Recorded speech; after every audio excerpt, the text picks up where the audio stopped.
Hello, and welcome to this video. As you've seen from the title, what makes a game a Battle Royale game? Or I guess the correct title would be, what would make a game or game mode a Battle Royale game or a Battle Royale mode? Being that not all games will be specifically about Battle Royale, where they will have the mode of Battle Royale in the game itself. But we're just skip it and say, what makes a game a Battle Royale game?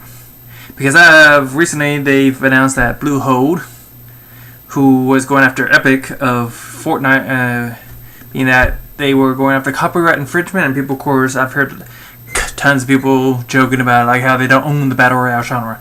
But I think that's a question which we need to answer, what makes a Battle Royale game a Battle Royale game? Because I think too many people incorrectly assume that, And, there's also, supposedly an incorrect assumption of being that Tencent, who is a big, huge company, owns Bluehole and Epic, or at least owns the majority stake of these companies, Being that, from what I heard from a YouTuber by the name of Sid Alpha, that is incorrect. They do not own Bluehole. They own Epic, yes, but they do not own Bluehole. There is a deal there possibly in place, but they have yet to actually acquire them, or at least a majority stake in that company, So that'd be interesting, being that it seems like a lot of gaming news outlets haven't actually truly done their research and just go with the assumption of it, not the actual fact aspects of it.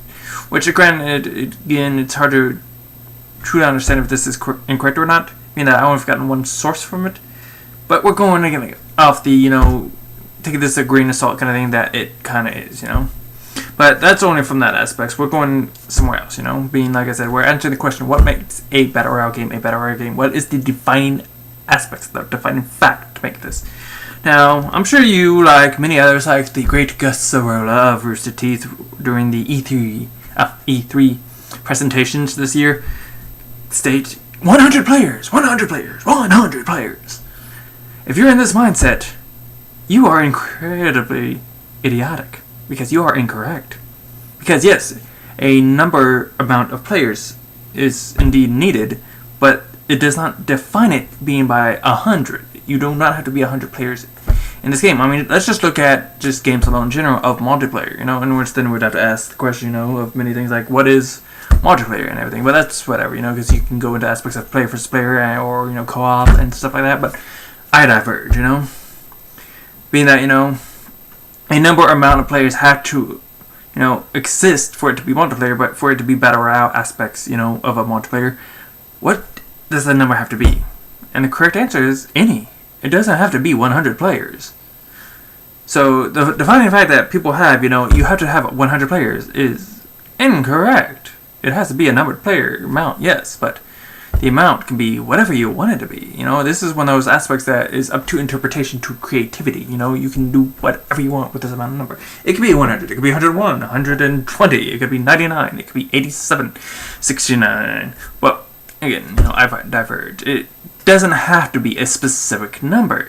People just assume that because, again, the big ones, PUBG and Fortnite, have 100 players, but that is not a defining fact. So, one of those aspects in which you think, well, it seems almost as a component that, Fortnite and Epic's kind of carbon copied off, PUBG somewhat, Granted, this is not a copyright infringement act being.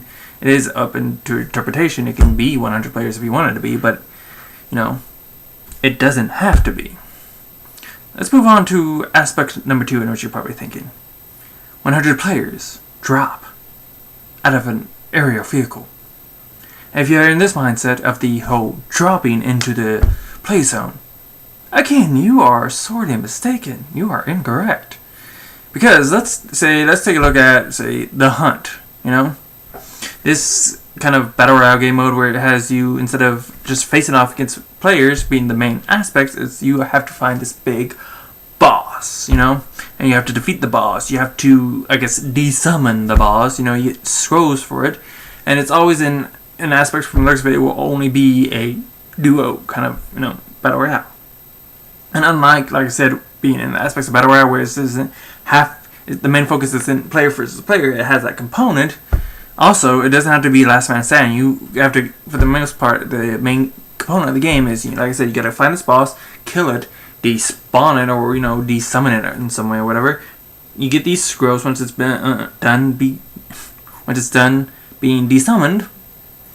Then you gotta go to this like exit area, So with it, there's no actual ever shrinking map. It doesn't happen. So you aren't gonna be a last man standing kind of battle royale game here. It's more of a you gotta eject. But again, back to the main point is you don't drop into the play zone. You randomly spawn in. I mean, many things can happen. Yes, you could be dropped in from an aerial vehicle. You could be shot the fuck out of a cannon. You could be on a stagecoach, a train, a supercar without ever seeing where you are in the map and just be ejected. You could have it to where it's like I thought at some point you can see the map. You place in this area in which you want to spawn kind of a circle, and within this circle is where you will randomly spawn. It could be another aspect, as I stated with the player mount, up to interpretation of creativity. It can be whatever you want it to be. You don't have to be dropped in from an aerial vehicle. So again, if you thought this was a defining aspect, you are sorely mistaken. As I said, you are incorrect. It is not a defining fact. You just got to be put somewhere randomly in some way into the map itself. So yeah, there's that. You don't have to be brought in from a plane or a hot air balloon to bus or whatever. But it is not a necessary thing. Now, on another third aspect, in which I kind of pointed out in the beginnings of my second aspect of an ever-shrinking circle. Again, if you thought this was a defining factor, you are incorrect. Because, as we've had from examples from two other at least, one still kind of in development, one been cancelled, of Battle Royale games, we have the Darwin Project and we have Cliff Basinski's Radical Heights, in which they were more of not a ever-shrinking circle that were randomly spawned somewhere, and once that circle got hit by, say, a storm of some sort, it would spawn another circle randomly within that circle and stuff. It with these two games had where these zones, which you see with any really Battle Royale game for the most part, being sectored off in a different way. With the Radical Heights, I'm not sure how it was done because I didn't really want to see that aspect, but with Darwin Project, which I actually have on Xbox, which is available there, from what it looks like, it's almost seems like it gets nuked, and also there's other aspects there of creativity that they go with the aspects of this stuff, but that in another moment here. But yes, again, for third aspects here, if you thought it was an ever-shrinking circle pushed by a storm, you are incorrect. This is not a defining fact to make a Battle Royale game. Yes, there has to be some mysterious force that forces the players close to one another to ensure the battle comes to an end in some way, but it doesn't have to be a circle, and it doesn't have to be pushed by a storm of some sort or gas or whatever. It can be whatever you want, up into, again, interpretation through creativity in whatever way you want to do it. So if you thought this, again, a third part, was a defining factor to make a Battle Royale game or game mode, you're wrong. That's just factually speaking. And well, as being that it is, the way in which, Fortnite and PUBG has it, it doesn't have to be random, created by the game itself. As I stated with, say, Darwin Project, there's some aspects of the zone getting cut off where they have is like an overseer. You have a player who is an overseer, can do a lot of stuff like drop items for players, sector off zones that they want to, and nuke them and whatever, So the zone itself doesn't have to be randomly done by a AI of the game itself. It can be done by a player. So again, that's another major part of it. That is up to interpretation of creativity. It doesn't have to be done by the AI. It could be up to a player. Again, it doesn't have to be a circle. It could be a square. It could be a zone. It could be, the way in which you get pushed is from gods or lava or, and the ground itself just being removed from existence, and if you're in that zone, you're just gone forever. You lose, kind of thing. It's up to whatever imagination what you feel like creating for your game. It just is. So yeah, that third defining fact is not an actual defining fact to a Battle Royale game. It just got to be, a outside source forcing players together to ensure the battle comes to an end, you know? So that way you don't have like one person on one side of the map and another person on the other side of the map and they're only two players, you know? The way in which they did it in the movie was they had these C4 collars, and if you didn't do what was told of you, the collar would explode, killing you. So, yeah. Kind of hard to replicate in the game, sure. But, like I said, it's up to creativity. You could have it that way with, say, an overseer saying this, you know? You know, if you're in this sector and they see you and they pretty much, you know, can come on mic and say, hey, you gotta move northeast sector, otherwise you're dead. And if they don't start moving northeast sector or don't stay, you know, okay, we're gonna do some quick looting and then we're gonna move northeast, you know, they're dead. It's up to interpretation. It just is. So that's why you can kind of see also on some aspects why PUBG over Bluehole area was kind of seeing Epic and Fortnite kind of almost cloning their game, because there's these elements that they implemented in their game, yes, but these are up to interpretation. Do whatever you want, and they were working possibly closely with Epic because they used their engine to, you know, better their game in Epic engine, not Fortnite. So it's, you know, PUBG Blue. Sorry, I'm a little out of it. Been sick for a bit. Sorry.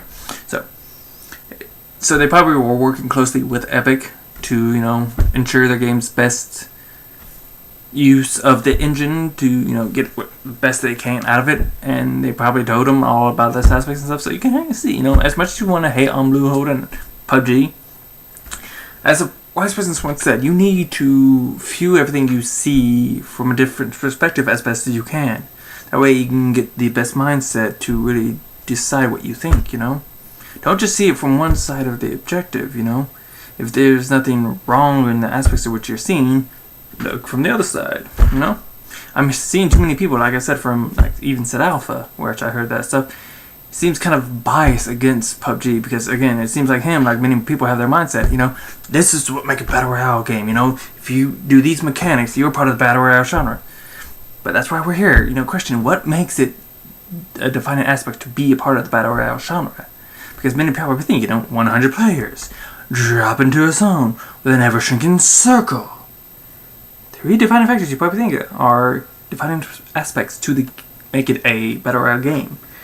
Truly aren't. Yes, there has to be a number of players, but 100 doesn't make it. Yes, you got to be randomly put probably somewhere in the map, but you don't have to be dropped.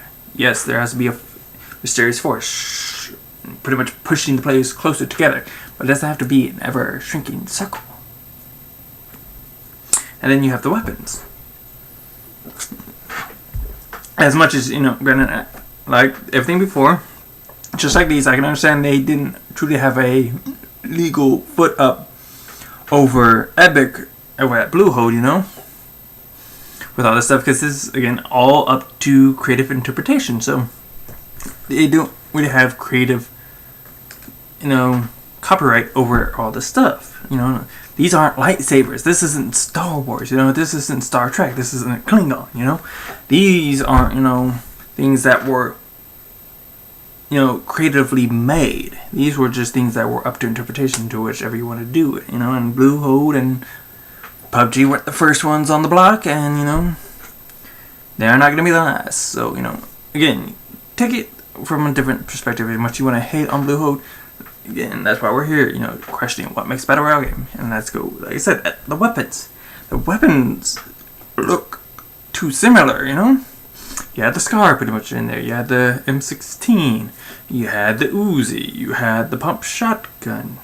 You know, you have all these weapons that have a similar look in Fortnite as into PUBG. You know, granted, like I said, they don't have legal rights over these aspects, but you can kind of see why. It just overall with all these mechanics, it just seemed like a copper, you know, a just straight up clone of these aspects, you know, the carbon copy. Don't believe me? Let's say again. Let's look back over at Cliff Pasinski's and their game of, you know, Radical Heights. They had this kind of mechanic in which they wanted to change things up with the battle royale, in which, you know, they kind of you earn money. You earn actual kind of in-game money. It's not real money. You can put real money to somewhat of extent, but the most part it was just in-game cash. And with it, you could actually buy stuff. You know, buy weapons, buy armor.